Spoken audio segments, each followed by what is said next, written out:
بسم اللہ الرحمن الرحیم۔ عمران خان نے کہا ہے کہ جس ملک میں قانون اس کے سارے شہریوں کے لیے برابر نہ ہو وہ ملک ترقی نہیں کر سکتا۔ آج قانون اور آئین کو پامال کیا جا رہا ہے۔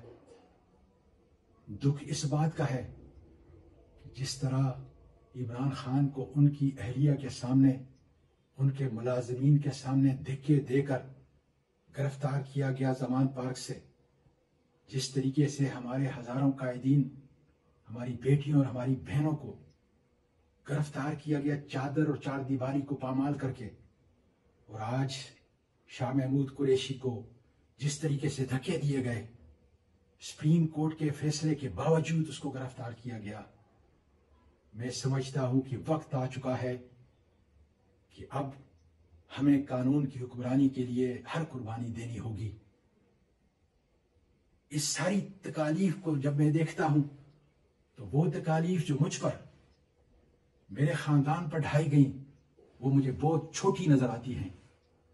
آج پاکستان کے سب سے بڑے ڈاکو، سب سے بڑے لٹیرے نواز شریف کے خلاف ہم نے اعتراضات مانسیرا NA-15 سے داخل کرا دیے ہیں۔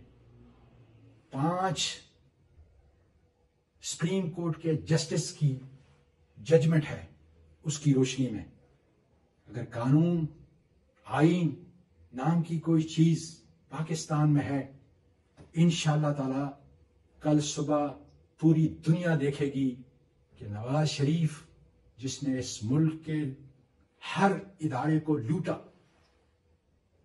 انشاءاللہ وہ ڈسکوالیفائی ہوگا۔ اور اگر قانون اور آئین اسی طریقے سے اس کو بادشاہ بنائے گا تو پھر 8 فروری کو عمران خان کو اور اس کے امیدواروں کو ووٹ دے کر بلے پہ آپ نے مہر لگا کر اپنے بچوں کی آزادی کا تحفظ کرنا ہوگا۔